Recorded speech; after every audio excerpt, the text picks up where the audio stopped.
So, I've been using the DJI Action 6 for the past few weeks now to work out if it's really worth the upgrade compared to the already very capable Action 5 Pro. And today I want to share with you a ton of side-by-side comparisons, along with taking a look at some of the new upgrades that I think are actually useful and discussing what remains the same, because there is a lot of similarities so that you can make an informed decision about if the Action 6 is the right camera for you. Now, if at any time during this video you would like to find out more about the Action 6 or pick it up, as always, I've put links in the description down below where you can do just that. Alright, let's jump right in. And let's start with 3 welcome design improvements I have noticed. Now, the body looks pretty similar, being only slightly bigger and heavier. Although worth noting, it is still lighter than the GoPro Hero 13 and the Insta360 Ace Pro 2. And it has the same size dual screens as before. The 1950 mAh batteries also remain unchanged, giving the same 240-minute runtime and meaning any spare Action 5 Pro batteries or even Osmo 360 batteries, as they are also the same, work with this new model. The first welcome change is the quick release magnet system on the bottom. While this looks the same, you can now mount the new dual direction adapter in either direction. Now, this sounds trivial, but trust me, having to make sure the logos were facing in the right direction just to mount the Action 5 Pro with your accessories was a complete pain, especially when using things like car mounts. Another change that sounds trivial but makes a pretty big difference is that the battery and USB-C compartment doors have changed to this new easier toggle that you pull sideways to open, rather than the button you had to press in before, which could be really awkward at times, especially if you had cold hands or were wearing gloves. Lastly, the older camera had this rubber ring around the lens to help you remove it easier, but it had to be taken off before you could put a filter on. And once this rubber ring was removed, it was almost guaranteed it would get lost and never to be seen again. The Action 6 instead, however, now has these new grooves built in around the lens to help you grip it, and a filter can just be placed over the top. The only downside to this is because of this new larger lens, any older accessories or ND filters you had for the Action 5 Pro won't be able to fit over the top of it. Now, part of the reason for the slightly larger size of the Action 6 is that it now comes with a 1/1.1 inch sensor compared to the smaller 1/1.3 inch sensor on the Action 5 Pro. But the big thing is that this new sensor is square. It's actually the same sensor as used on the Osmo 360. And this has one major benefit, and is probably the main reason you would want to consider upgrading to the Action 6 Pro, and we'll get onto that shortly. But before we do, does this slightly larger sensor actually offer any visible video quality improvements? Well, first, it has to be mentioned that at release, the Action 6 had a max resolution of 4K up to 120 FPS. However, with a recent firmware update, so make sure to update your device if you have it, this has been boosted to 8K with a max FPS of 30. Looking at a comparison of that 8K footage versus 4K footage, while it initially might be hard to spot a difference, when you do punch into the footage, you can see that the 8K video is sharper, it has more detail, and this results in a higher quality image. Aside from the increase in resolution, looking at more side-by-sides in a range of different lighting conditions, and both cameras provide excellent looking footage, it has to be said, with only minor differences. Both cameras claim a dynamic range of 13.5 stops, however in some clips I did notice a tiny amount of extra dynamic range on the Action 6, and this is due to the new variable aperture system, which we will talk about shortly. But these are microscopic improvements, and if I didn't point them out, would you really see them? I'm not so sure.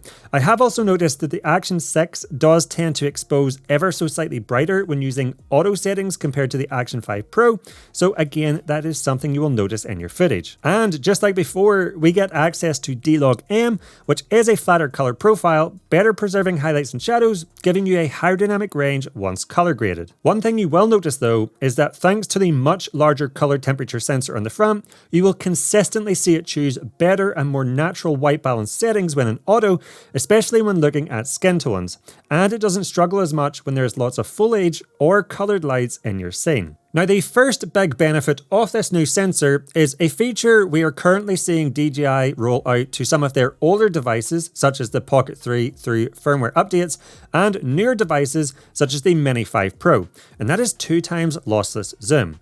So whereas the Action 5 Pro zoom is simply a digital crop, resulting in substantially lower quality images, and in fact some look quite blurry, meaning that I never really used it, now the Action 6 makes use of that larger sensor, allowing 2x zoom, while importantly retaining 4K image quality. And when put side by side, you can see just how much difference this makes, with the Action 6 still providing footage that looks crisp and sharp when zoomed in. The second benefit of this larger square sensor, and really the main reason you would want to consider upgrading to this camera, is 1x1 open gate recording. But what does that actually mean, and what is its benefits? Well, previously with the older model, you had to make a choice between mounting it horizontally to capture landscape footage for platforms like YouTube, or placing it inside a cage and mounting it vertically for portrait videos, perfect for platforms like Instagram.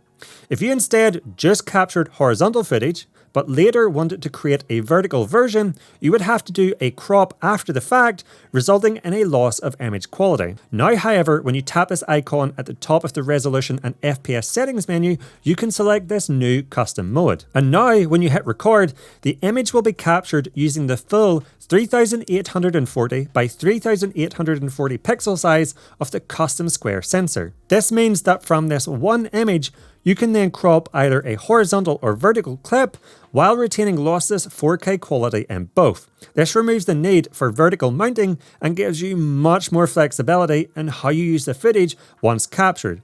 The only thing to be aware of is that this mode can only be used at a max resolution of 4K, and it lowers the max FPS to 60. Now, another nice improvement with that recent firmware update I mentioned earlier is that when this camera was released, the 1x1 footage had these black boxes on the corners.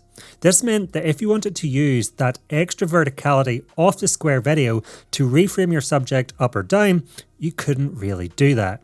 Now, however, once updated, the 1x1 video produced by that custom mode is a complete square, giving you a lot more flexibility when reframing your clips. And for me, this is the best feature of the Action 6 and something I'm using all the time because it allows you to record your video once and then create multiple aspect ratios from it. It's super important, especially if you're a content creator these days.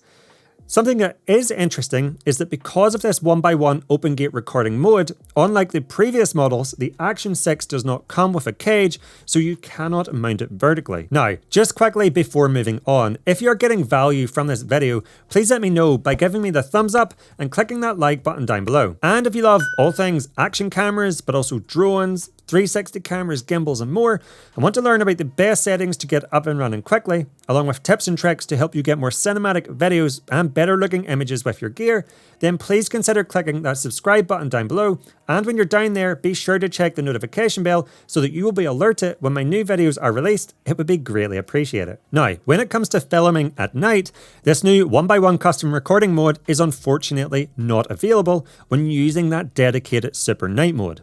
And again, looking at side-by-side comparisons between this model and the older Action 5 Pro, you can notice some minor differences. Again, you can see that consistently the Action 6 in auto mode exposes brighter than the older model, providing slightly more detail in the darkest areas of the image. It also seems to retain a little bit more detail in the bright highlights as well. Although with this increased brightness, I do think the footage from this newer camera is also slightly noisier.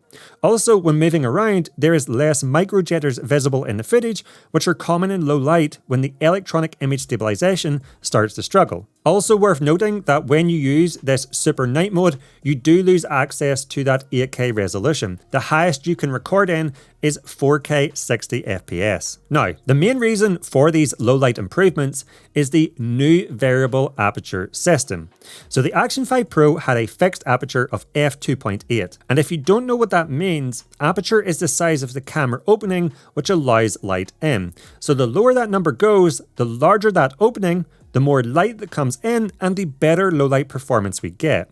So the ability for the Action 6 to go all the way down to f2 is huge, as this allows in 100% more light, which is why we see brighter nighttime videos from this action camera while also allowing it to run a lower ISO setting. Also, that lower aperture of f2 in my testing also means shadows in daytime footage are also a tiny bit brighter with more detail. Just take a look at the rock faces in this comparison. But remember, this is a variable aperture, so why is that important? Well, while f2 is fantastic for filming in low light, it's not ideal for filming fast moving action shots. So in those scenarios, or when the scene already has a lot of light, it can automatically adjust up to f4, which makes sure everything in the background is sharp and in focus, and nothing looks blurry at all. That higher f4 aperture also allows the Action 6 to better handle high contrast scenes, such as in this example where we have a really bright sky and a slightly darker foreground. Just take a look at the clouds and you can see more information is retained in the Action 6 image. You're essentially getting the best of both worlds now, rather than a compromise of a fixed f2.8 aperture like with the older model. Now by default, this is in auto mode, which as mentioned will allow the camera to switch between f2 up to f4 depending on lighting conditions to give you the best exposure. But this can be switched to a manual mode, and when using f4, you can also see strong light sources such as the sun or street lights appear as starbursts, giving you this creative effect. Now, just like before, the Action 6 comes with an internal microphone, so you don't need to use a wireless mic if you just want to vlog, for example. And this is how it sounds when the camera is about an arm's length away from me and there's a light breeze. Now, as a comparison, this is how the internal microphone sounds on the Action 5 Pro. Again, the camera is an arm's length away from me and there's a light breeze. It's also worth mentioning that as with most DJI products, the Action 6 is compatible with the Osmo audio system. That means if you have the Mic Minis, the Mic 2, or the latest Mic 3, you can wirelessly connect the transmitter to the Action 6, allowing you to get super clean audio even if you're standing far away from the camera or it's a windier day. Now, another nice new addition to the Action 6 is this sold separately macro lens. After screwing off the standard lens, this new lens simply screws in the reverse direction. As you can see around the outside, there is a manual focus ring that allows you to reduce the minimal focus range of the Action 6 all the way down to a super impressive 11 centimeters. It's perfect for getting those close-up macro shots or allowing you to keep your subject sharp while creating a small amount of depth of field in the background. Other little improvements I've noticed over the past few weeks of using this camera is that the Action 6 seems to start up a little bit quicker. There's also a new natural wide setting which reduces vertical distortions compared to the normal wide setting while retaining the same field of view. And there are 6 new film tone presets or looks that can be applied to your footage. These are essentially styles, such as vintage or cinematic, that are applied over the top of your footage to give them a more stylized look. And you can adjust the percentage of how strong these are applied, which I recommend doing as 100% is very heavy-handed. Although just be aware, these are baked onto the footage and cannot be removed afterwards. The internal storage has also had a minor increase from 47 gigabytes of usable internal space to 50 gigabytes, which gives you around 1 hour and 20 minutes of 4K recording time. So if you do forget a microSD card, it's not the end of the world. And lastly, there's a new gesture control setting, meaning you can start or stop a recording without touching the camera at a distance just by showing it your palm. So that's everything you need to know about the Action 6, along with a few things I've noticed over the past few weeks of testing this compared to the older model. For me, the new custom 1x1 recording mode is probably the main reason you would want to upgrade. It's incredibly helpful, reducing the need to always film 2 shots, vertical and horizontal, when you plan to post on multiple platforms. But what is your favorite new feature? Let me know in the comments down below.